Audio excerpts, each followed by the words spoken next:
नमस्कार, बहुत स्वागत आपका प्रदेश हमारा में। मैं हूं आपके साथ श्रुति श्रीवास्तव। इस वक्त की बड़ी खबर आपको लोकसभा चुनाव 2024 से जुड़ी इस वक्त की सबसे बड़ी खबर आपको बताते चले कि राजस्थान में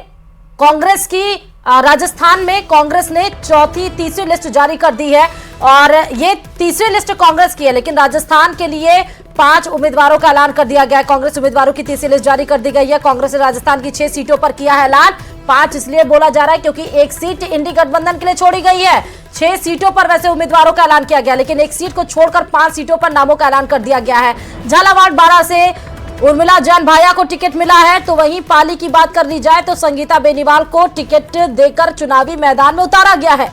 गंगानगर पर आइए, कुलदीप इंदौरा को इस बार टिकट देकर चुनावी शंखनाद की गई है। वहीं जयपुर से सुनील शर्मा को टिकट मिला है। बाड़मेर से उम्मीदवार राम बेनीवाल को टिकट दिया गया है, जो कि आरएलपी का दामन छोड़कर कांग्रेस में दामन थामे। सीकर की सीट सीपीआईएम से गठबंधन के लिए छोड़ी गई है। बाबूलाल हमारे संवाददाता लगातार इस खबर पर जुड़े हुए हैं।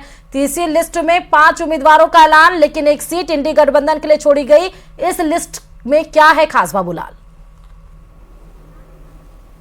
जी देखिए, बहुत अरसे बाद यानी कि पहला मौका लग रहा है सालों बाद में, जब सीकर जैसी सीट पर कांग्रेस पार्टी ने एक तरह से सरेंडर कर दिया है और कम्युनिस्ट पार्टी को उन्होंने ये सीट दे दी है।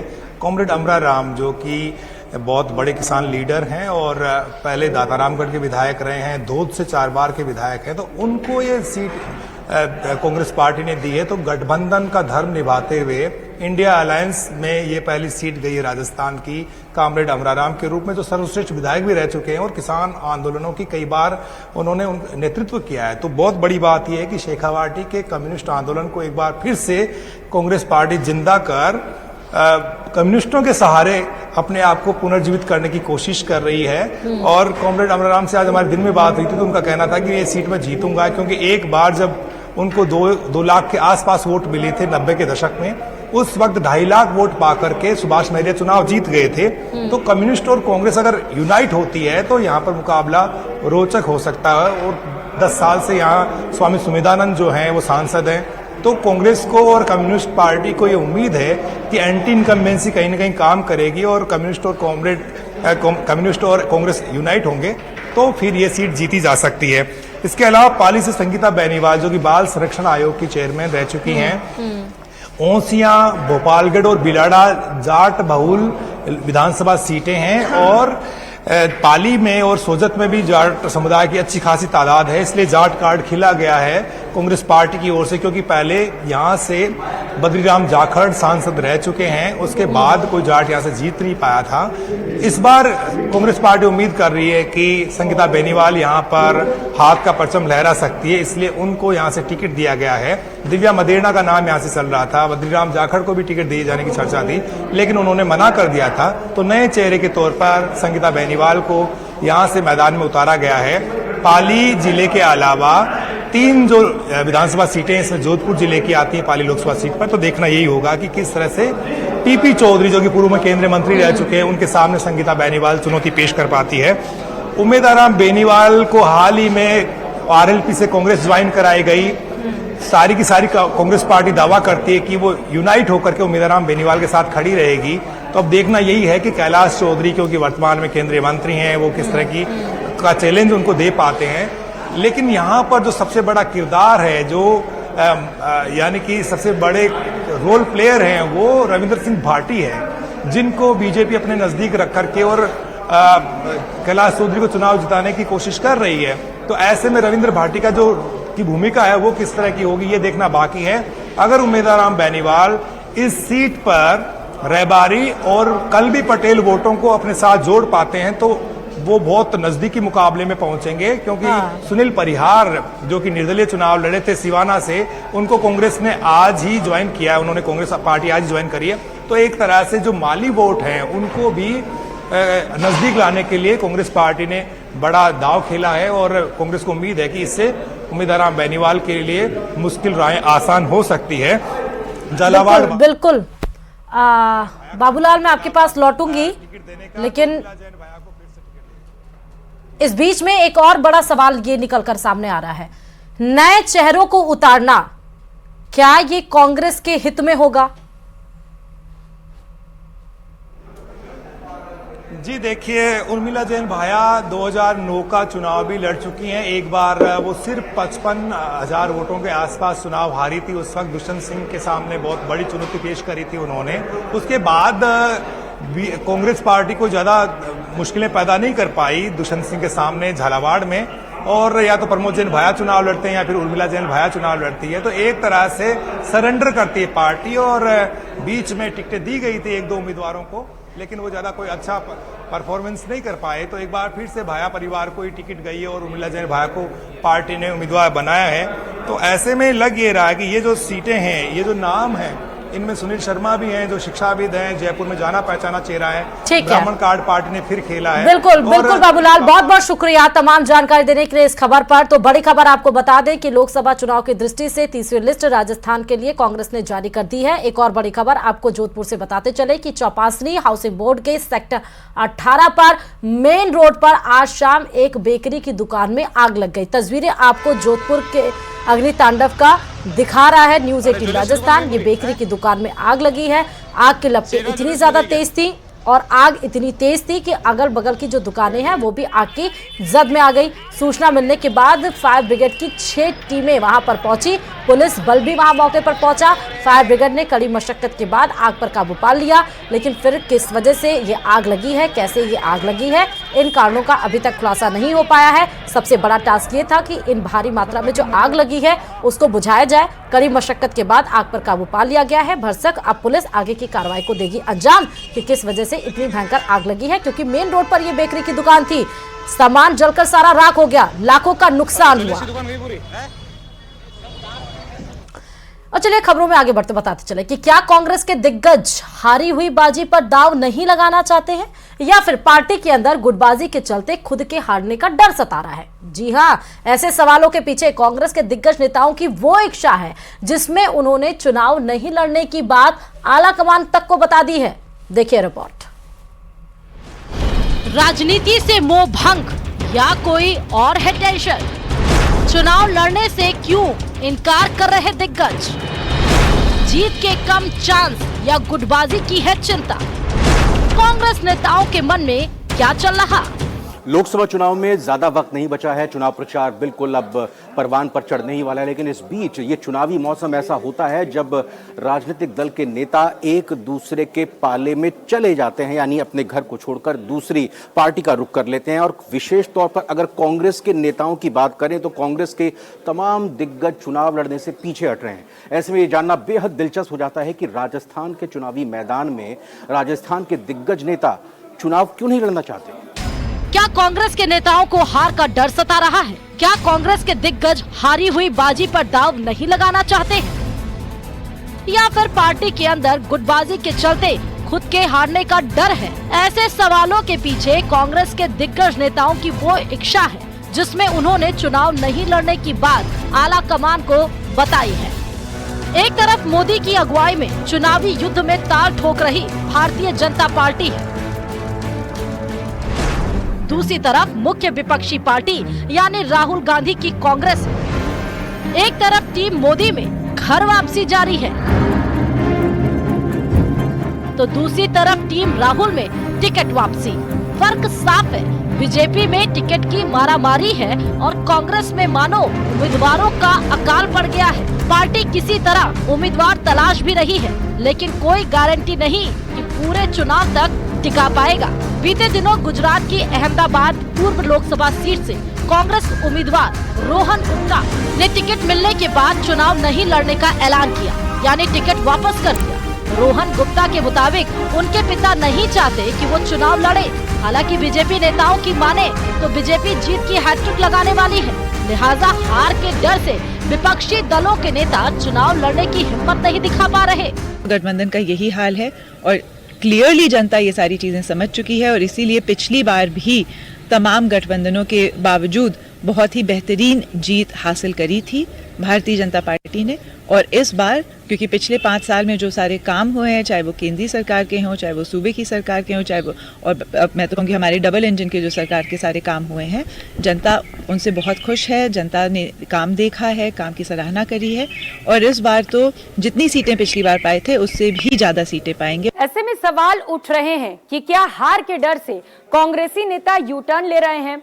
क्या भीतर घात की आशंका के चलते कांग्रेसी नेता अपना फैसला बता रहे हैं आला कमान को कि वो चुनाव नहीं लड़ेंगे? सूत्रों के हवाले से खबर तो ये भी है कि कई राजस्थानी नेता भी ऐसे हैं कांग्रेस के जो चुनाव नहीं लड़ना चाहते। अभी तक कांग्रेस की 2 लिस्टों को मिलाकर 82 प्रत्याशियों का ऐलान हुआ है। राजस्थान में कांग्रेस ने 10 प्रत्याशियों का ऐलान कर दिया है। तो वहीं सूत्रों की माने तो 2 लिस्ट के जारी होने के बाद से ये चर्चा तेज हो गई है कि अशोक गहलोत और सचिन पायलट समेत कुछ और बड़े नेताओं ने चुनाव लड़ने से इनकार कर दिया है। किसी ने उम्र का बहाना बनाया है तो कोई नई पीढ़ी को मौका देने की बात कह रहा है। लेकिन सवाल वही है, आखिर क्यों कांग्रेस के बड़े नेता लोकसभा चुनाव लड़ने से कतरा रहे हैं? वहीं बीजेपी नेता हार के डर से कांग्रेस नेताओं के चुनाव से भागने की बात कह रहे हैं। पहले से हुआ था कि कांग्रेस के सब बड़े नेता चुनाव लड़ेंगे। मुझे दिल्ली में कहा एक नेता ने कि कांग्रेस से तय किया सब बड़े नेता लड़ेंगे, और जैसे ही लड़ने का नंबर आया सबने खुशी मनाई बात की आज हम बच गए। मेरे को कहा बार आते कि आज बच के सारा हो गया, बड़ी मुश्किल से बचे। All welcome. जितनी ताकत बढ़ेगी, जितने लोग आएंगे उतनी हमारी ताकत बढ़ेगी, और सबके लिए हमारे पास जगह है। सूत्रों की माने तो चुनाव लड़ने से मना करने वाले कांग्रेसी दिग्गजों की एक लंबी फेहरिस्त है। तकरीबन 12 से ज्यादा बड़े नेता हैं जो इस बार का लोकसभा चुनाव लड़ने से मना कर रहे हैं। इनमें सबसे पहला नाम है सोनिया गांधी, मल्लिकार्जुन खड़गे, अशोक गहलोत, सचिन पायलट, जितेंद्र सिंह, कमलनाथ, नवजोत सिंह सिद्धू, हरीश रावत। 2019 के लोकसभा चुनाव में एनडीए ने प्रदेश की 25 की 25 लोकसभा सीटें जीती थी। कांग्रेस नेता अब मैदान छोड़ रहे हैं, जब मोदी डंके की चोट पर कह रहे हैं अब की बार बीजेपी को 370 और एनडीए को 405 सीटें मिलने जा रही हैं।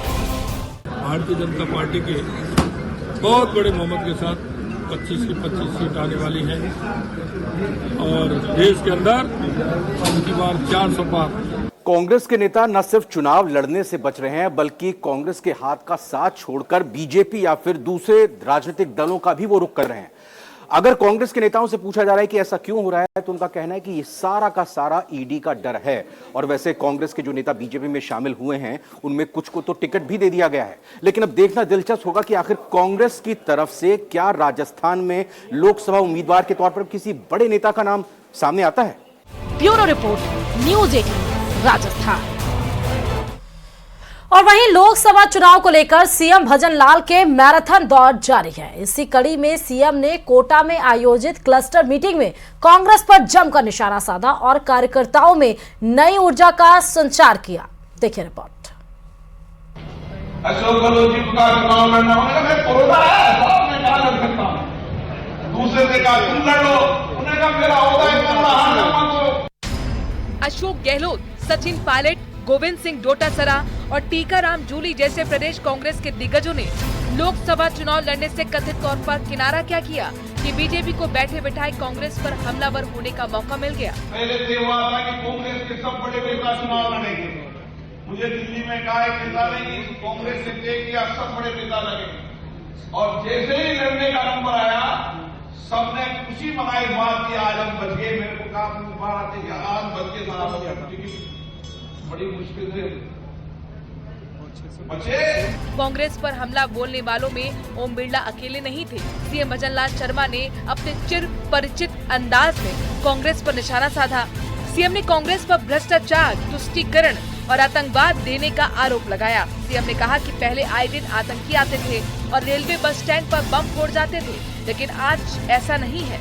अगर गरीबी हटाने का काम किया है तो देश के यशस्वी प्रधानमंत्री नरेंद्र मोदी जी ने किया है, और 2014 के बाद आपको परिवर्तन मिल गया होगा।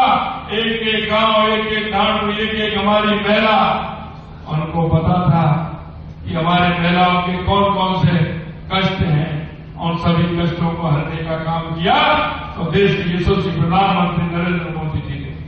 दरअसल राजस्थान में मिशन 25 को पूरा करने के मकसद से मुख्यमंत्री भजनलाल शर्मा ने प्रदेश अध्यक्ष सीपी जोशी के साथ मिलकर चुनावी कमान संभाल रखी है। दोनों ही नेता प्रदेश के सभी लोकसभा क्षेत्रों में जाकर वहां के नेताओं कार्यकर्ताओं को रिचार्ज करने में जुटे हुए हैं। इसी कड़ी में मुख्यमंत्री भजनलाल शर्मा ने कोटा में बीजेपी की क्लस्टर मीटिंग ली और हड़ौती संभाग की नब्ज टटोली। Bureau report, news 18 Rajasthan. और वहीं अगर बात डॉक्टरों के खिलाफ होने वाली कार्रवाई की जाए तो अब वो सार्वजनिक की जाएगी। राजस्थान मेडिकल काउंसिल ने सजा पाने वाले डॉक्टरों की जानकारी सार्वजनिक करने का निर्णय लिया है। आम लोगों को ऐसे डॉक्टरों पर हुए एक्शन की जानकारी आसानी से मिल पाए, इसके लिए ही ये कदम उठाया गया है। ये रिपोर्ट देखिए।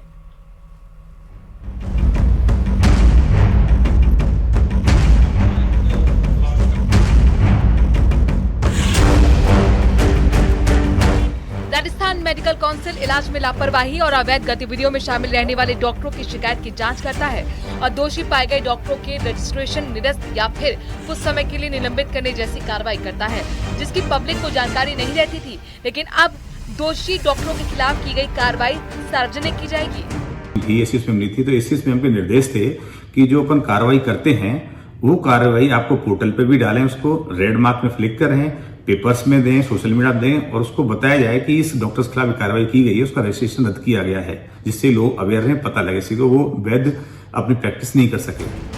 कई मामलों में देखने को मिला है कि लोगों की जानकारी के अभाव में दोषी डॉक्टर अपनी प्रैक्टिस चालू रखता है, लेकिन अब ऐसा होना संभव नहीं होगा।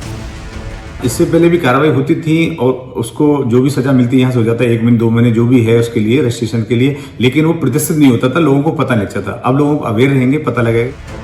राजस्थान मेडिकल काउंसिल शिकायत मिलने के बाद नियमों के मुताबिक कार्रवाई करता है। ज्यादातर मामलों में दोषी डॉक्टर का रजिस्ट्रेशन निलंबित किया जाता है। निलंबन अवधि के दौरान डॉक्टर प्रैक्टिस करने का हकदार नहीं होता, लेकिन आम लोगों को इसकी जानकारी नहीं होती। न्यूज़ 18 राजस्थान के लिए जयपुर से सौरभ गृहस्थी की रिपोर्ट।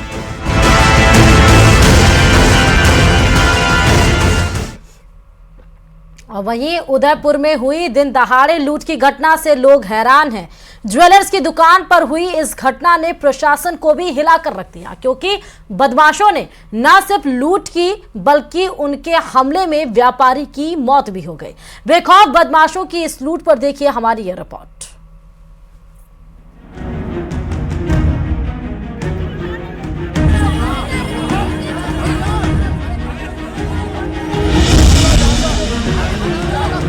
तस्वीर लोगों के गुस्से की, तस्वीर पुलिस पर असंतोष की है, क्योंकि घटना ही ऐसी घटी कि सवाल कानून व्यवस्था पर आ गया और पूछा पुलिस से जा रहा है।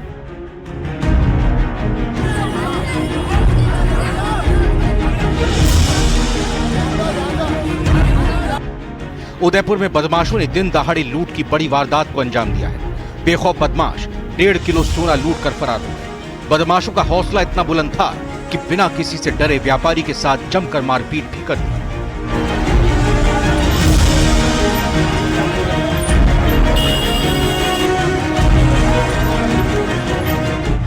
वहीं भागते समय दहशत फैलाने के लिए फायरिंग भी की गई। पुलिस तो मौके पर नहीं पहुंच पाई, लेकिन लोगों ने बहादुरी दिखाई और जो काम पुलिस का था वो लोगों ने किया। लोगों को जैसे ही घटना की जानकारी मिली तुरंत ही एक्टिव हो गए। जब बदमाश पैदल ही आयड़ इलाके की तरफ भागने लगे तो लोगों ने उन्हें दबोच लिया। हालांकि एक बदमाश भागने में कामयाब रहा, लेकिन दूसरा भाग नहीं पाया और लोगों के गुस्से का शिकार भी बन गया। लोगों ने पहले तो जमकर धुनाई कर दी, जब पुलिस पहुंची तो पुलिस के हवाले कर दिया। वहीं दूसरा बदमाश पिस्टल की नोक पर एक्टिवा सवार युवक से गाड़ी लूट कर फरार हो गया। ये पूरा घटनाक्रम वहां लगे सीसीटीवी में कैद हो गया है। वहीं दिन दहाड़े लूट की वारदात को लेकर व्यापारी में गुस्सा भी है। इसकी एक वजह इस घटना के शोरूम मालिक की हुई मौत भी है, क्योंकि दिन दहाड़े हुई इस घटना से पूरे शहर में दहशत फैली हुई है।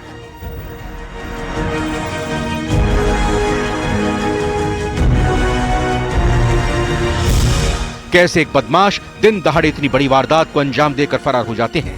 बीच बाजार बंदूक के साथ और बेखौफ होकर वारदात को अंजाम देते बदमाश पुलिस के लिए एक बड़ी चुनौती है। कपिल शिमाली, न्यूज़ 18 उदयपुर, राजस्थान।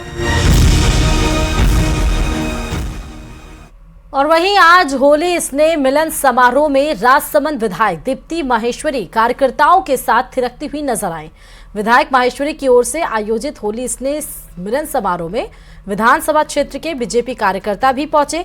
यही वो तस्वीरें हैं राजसमंद की, जिन्हें विधायक माहेश्वरी ने गुलाल और अबीर लगाकर रंगों के त्योहार की शुभकामनाएं भी दी। लोकसभा चुनाव की रणभेरी बजने के साथ ही रंगों के त्योहार में भी चुनावी रंग घुलता हुआ नजर आया है और इस दौरान विधायक माहेश्वरी ने सभी कार्यकर्ताओं के साथ हवन भी किया।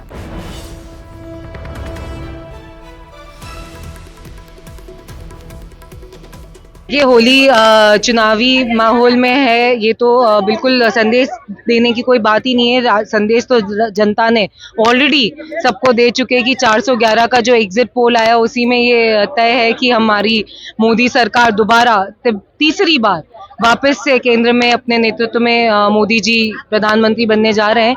होली स्नेह मिलन एक ऐसा समारोह है जो राजसमंद विधानसभा के लिए किरण जी जब से थे तब से हम ये त्योहार मनाते आए हैं, पूरे परिवार के साथ मनाते आए हैं। पिछली बार इतना बड़ा रूप नहीं रखा गया था, इस बार सब कार्यकर्ताओं का मन था कि जीतने के बाद पहला त्योहार, बड़ा त्योहार होली आ रहा है, तो इसलिए सबकी इच्छा थी कि एक साथ मिलकर हम मनाएं और इसी बहाने मिलना भी हो गया सबसे। और लोकसभा के चुनाव क्योंकि आने ही वाले हैं तो एक बार सब यहाँ से संकल्पबद्ध होकर जा रहे हैं कि अब एक महीना हमें किसी को सोना नहीं, 26 अप्रैल को अच्छी परसेंटेज ऑफ वोटिंग करानी है। और आपने मथुरा की लठमार होली के बारे में सुना ही होगा, कई लोग उसमें शामिल भी हुए होंगे, लेकिन जिस होली का हम जिक्र करने जा रहे हैं, जिसकी तस्वीरें हम दिखाने जा रहे हैं, उसके बारे में आपने शायद ही कभी सुना होगा या फिर देखा होगा। देखिए रिपोर्ट।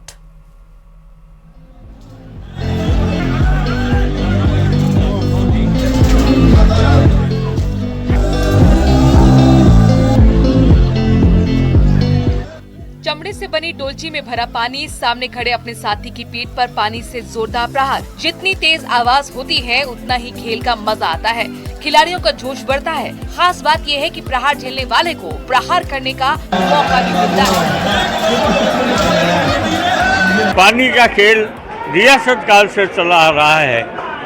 आज आधुनिक काल में इस खेल की महत्ता बहुत बढ़ जाती है, जहां नौजवान एक दूसरे पे आप देख रहे हो कि पानी की डोलची भर भर के और प्यार के साथ मारते हैं।